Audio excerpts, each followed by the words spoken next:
তো গাইস চলে আসলাম আবার আজকে তোমাদের সবাইকে জানাচ্ছি হ্যাপি হোলি। হোলিতে আজকে সবাই বলছে গ্রহণ, তো বাড়ি থেকে বেরোতে দিচ্ছে না। মানে বাড়ির মেয়েরা বেরোতে দিচ্ছে না, বলছে না আজকে হোলি, হোলি আছে, চন্দ্রগ্রহণ আছে, আজকে যাওয়া যাবে না। তো বাড়ি থেকে কোথাও বেরোয়নি।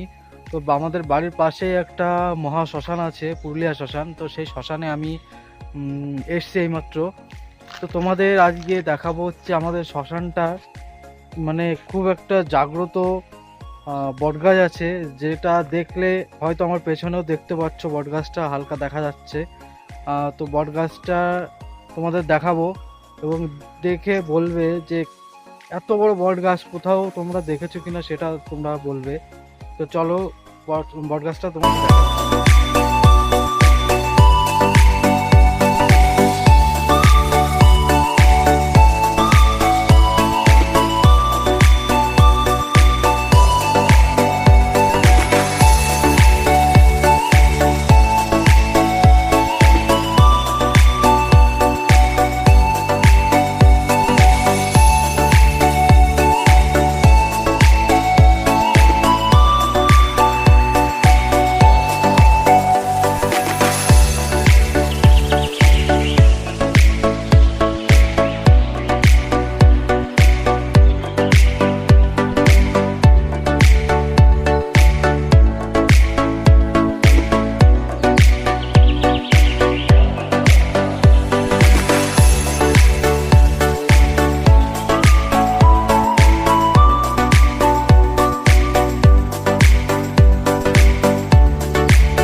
পডকাস্টটা সবাই দেখে নিলে।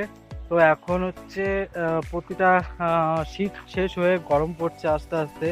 তো এই মার্চ, ফেব্রুয়ারি মার্চ মাসে প্রতিটা গাছের পাতা পড়ে আবার নতুন পাতা হয়। তো এই বট গাছটারও সেম অবস্থা, পাতা সব পড়ে গেছে, পড়ে গিয়ে আবার নতুন পাতা গজাবে। আর খুব হাইয়েস্টলি 1 সপ্তাহের ভেতর আবার নতুন পাতা হয়ে যাবে। তো এখন পাতা সব পড়ে গেছে। এটা হচ্ছে আমাদের শ্মশান।